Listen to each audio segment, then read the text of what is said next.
మాయ విజయవాడ వెళ్ళినప్పుడు మంచి రెస్టారెంట్ కోసం వెతుకుతున్నావా? కొన్ని విజయవాడలో ఉండి మంచి రెస్టారెంట్ కోసం వెతుకుతున్నావా? అయితే ఏమాత్రం వెతకాల్సిన పని లేదు. ఈ రెస్టారెంట్ గురించి చెప్తాను, ఒకసారి విను. ఒక రెస్టారెంట్ కి వెళ్ళాలంటే మనకి ఏం కావాలి మాయ? టేస్ట్ కావాలి. అది వీడియో అయ్యేలోపు ఎలా ఉంటుంది నీకు తెలుస్తుంది. తర్వాత యాంబియన్స్, అసలు ఇక్కడ యాంబియన్స్ చూసుకుంటే మతి పోద్ది. నెక్స్ట్ ఏదైనా కొత్తదనం కావాలి. ఇంకా మ్యాటర్ లోకి వెళ్తే ఈ రెస్టారెంట్ విజయవాడ బందర్ రోడ్ లో బెన్ సర్కిల్ దగ్గర KFC బిల్డింగ్ పక్కనే 4th ఫ్లోర్ లో ఉంటది. కింద లిఫ్ట్ ఉంటది మాయ, ఎక్కి నొక్కితే పైకి తీసుకెళ్లి వదిలేస్తది. ఇక లోపలికి వెళ్ళగానే ఫస్ట్ ఇంప్రెషన్ ఏంట్రా బాబు ఎంత క్లాస్ గా ఉంది అన్నట్టు అనిపించింది. మధ్యలో ఒక చెట్టు లాంటి డిజైన్ ఉంది మాయ, అందులో నుంచి మొత్తం సీలింగ్ వస్తుంది. ఎంత అందంగా ఉందంటే చూడడానికి. అక్కడ ఫోటోలు దిగినా నెంబర్ 1 గా వస్తాయి. ఇంకోటి ఏంటంటే ట్రైన్ రెస్టారెంట్, మొత్తం పట్టాలు రెడీగా ఉన్నాయి ప్రతి టేబుల్ కి. నార్మల్ గా మనం ఊర్ల పేర్లు చూస్తూ ఉంటాం, వీళ్ళు ఏకంగా దేశం పేర్లు పెట్టేశారు. నేను బాగా ఆలోచించి ఏ దేశం వెళ్దామా అని రష్యాకి వెళ్ళి కూర్చున్నాను మాయ. తర్వాత ఒకసారి ఈ ట్రైన్ ని మన టేబుల్ దగ్గరికి ఎలా పంపిస్తారని లోపలికి వెళ్ళి చూసా. అది నిజంగానే బయట రైల్వే స్టేషన్ లో రూమ్లు ఉంటాయి చూడు, అలా ఉంది మాయా ఆ సెటప్ అంతా కూడా. తర్వాత ప్రైవేట్ హాల్స్ కూడా ఉన్నాయి మాయా, దేనికి దానికి బోగిల్ లాగా ఉన్నాయి. డోర్ తీసుకుని లోపలికి వెళ్తే ఎవరికి వాళ్ళకి ప్రైవసీ ఉంది. దగ్గరగా ఒక హాల్ లో 20 మంది దాకా సరిపోతారు. రెస్టారెంట్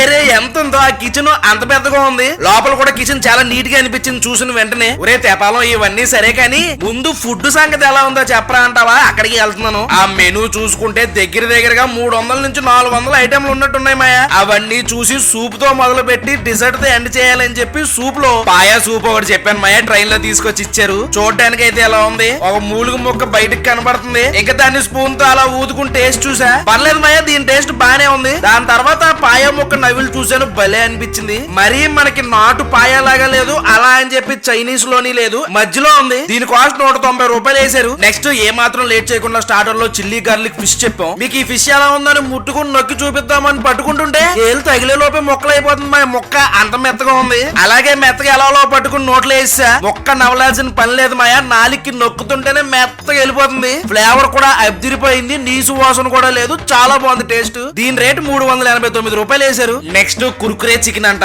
పేరు విని ఎక్కడ చికెన్ లో కుర్కురేలు వేసేసి తెచ్చేస్తారేమో అని భయపడ్డాను మాయా, కానీ అది కాదు. చికెన్ ని కుర్కురే షేప్ లో కట్ చేసి చూడడానికి కూడా కుర్కురేలా ఉండేలాగా డీప్ ఫ్రై చేసి తీసుకొచ్చారు. డీప్ ఫ్రై కదా, ఏమైనా ఆయిల్ చేతికి నోటికి తగిలేస్తుందేమో అని భయపడుతున్నామేమో, ఏం మాత్రం ఆయిల్ తేలలేదు మాయా. టేస్ట్ కూడా భలే ఉంది. ఒక స్టార్టర్ ని డ్రై గా ఇష్టపడే వాళ్ళు మస్ట్ ట్రై ఇది. చిన్న పిల్లలు అయితే స్నాక్స్ తిన్నట్టు తినేస్తారు. దీని పేరు కుర్కురే చికెన్. దీని రేట్ వచ్చి 369 రూపాయలు.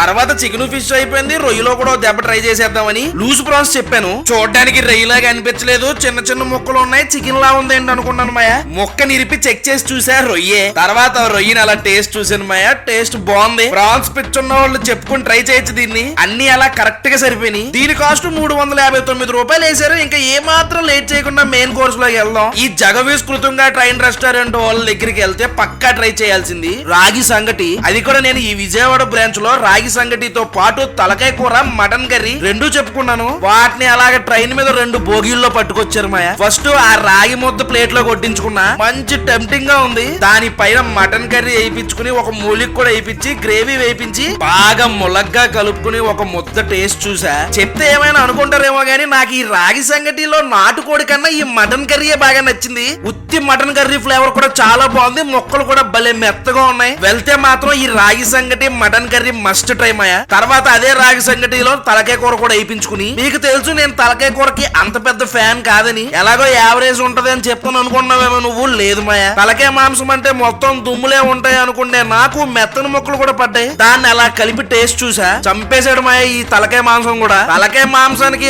అటు ఇటు ఆడే నాకే ఎలా నచ్చిందంటే, తలకాయ మాంసం అంటే ఇష్టం ఉన్న వాళ్ళు లొట్టలు వేసుకుని తినేస్తారు. ఇలా ఈ రాగి సంగటి 110 రూపాయలు, తలకాయ కూర అయితే 319 రూపాయలు వేసారు. మటన్ కర్రీ 389 రూపాయలు వేసారు. ఉత్తి రాగి సంగటితో మనం ఆగలేం కదా, అందుకనే మటన్ బిర్యానీ ఒకటి చెప్పా. క్వాంటిటీ పరంగా అయితే ఒక స్టార్టర్ చెప్పుకుంటే ఇద్దరికి సరిపోద్ది. పైన జీడిపప్పులు కూడా వేసారు మాయ. ఇంకా దాన్ని అలా ప్లేట్ లోకి వడ్డించుకున్నా, దగ్గరగా 4-5 ముక్కలు పడ్డాయి. ఇంకా మసాలాల్ని రైస్ లో కలిపి ఒక మటన్ ముక్క పెట్టుకుని టేస్ట్ చూసా, వేరే లెవెల్ ఉంది టేస్ట్ మాత్రం. మసాలాలు ఫ్లేవర్ ఏదైతే ఉందో అదిరిపోయింది. ఈ మధ్యన ఎక్కడ చూసినా ఎక్కువ నెయ్యి వేసేసి నెయ్యి ఫ్లేవర్ తీసుకొస్తున్నారు, అలా లేకుండా ఓన్లీ మసాలా ఫ్లేవర్లు డామినేట్ చేస్తూ చాలా బాగుంది. ఈ మటన్ బిర్యానీ కాస్ట్ 399 రూపాయలు. ఇంకా చికెన్ బిర్యానీని కూడా ఎందుకు వదిలేయడం అని చెప్పి ఓ దెబ్బ దాన్ని కూడా ప్లేట్ లోకి వడ్డించుకుని, చికెన్ పీస్ అయితే భలే సాఫ్ట్ గా ఉడికింది. అదిగో చూస్తున్నావు కదా నువ్వు, దాన్ని అలా రైస్ లో పెట్టుకుని తిన్నా. నువ్వు ఎక్కడికి వెళ్ళి స్టార్టర్లు తిన్నా తినకపోయినా మెయిన్ కోర్స్ మాత్రం పక్కా ట్రై చేసిరా, ఫుల్ సాటిస్ఫై అయిపోతావు. దీని రేటు 310 రూపాయలు ఇద్దరికి ఈజీగా సరిపోద్ది. ఇంకా లాస్ట్ లో డిజర్ట్స్ ఏం చెప్పుకోవాలి అని ఆలోచిస్తూ ఉంటే కళ్ళు మూసుకుని గులాబ్ జామున్ చెప్పుకో. మొత్తం 3 గులాబ్ జాములు వేసి తీసుకొచ్చారు. 140 రూపాయలు వేసారు రేటు. అదిరిపోయింది టేస్ట్. చల్లగా తీయగా అలా దిగిపోతుంది. అది మా విషయం. విజయవాడ వెళ్తే మంచి అంబియన్స్ తో టేస్టీ ఫుడ్ ఎక్కడ బాగుంటదని ఎక్కువ ఆలోచించకుండా ఈ రెస్టారెంట్ కళ్ళు మూసుకుని వెళ్ళిపోవచ్చు. అదిరిపోయింది టేస్ట్ మాత్రం. బిల్లు లెక్క పెట్టుంటే ఎంత అయిందో కింద కామెంట్ చేయి. నువ్వు ఇంత ముందు ఎప్పుడన్నా టేస్ట్ చేసి ఉంటే కూడా కింద కామెంట్ చేయి. నీకెలా అనిపించిందో? డైలీ వ్లాగ్స్ చూస్తున్నావు కదా, ఎలా అనిపించినాయి కూడా కింద కామెంట్ చేయి. ఇక్కడ దాకా వీడియో చూసావంటే లైక్ చేసి బెల్ ఐకాన్ ఆన్ లో పెట్టుకోమాయా. పొద్దున్న 8ంటికి అప్లోడ్ చేసే వీడియోలు కూడా వస్తాయి. మళ్ళీ నెక్స్ట్ వీడియోలో కలుద్దాం. అప్పటి వరకు ఉంటాను మరి. జై హింద్.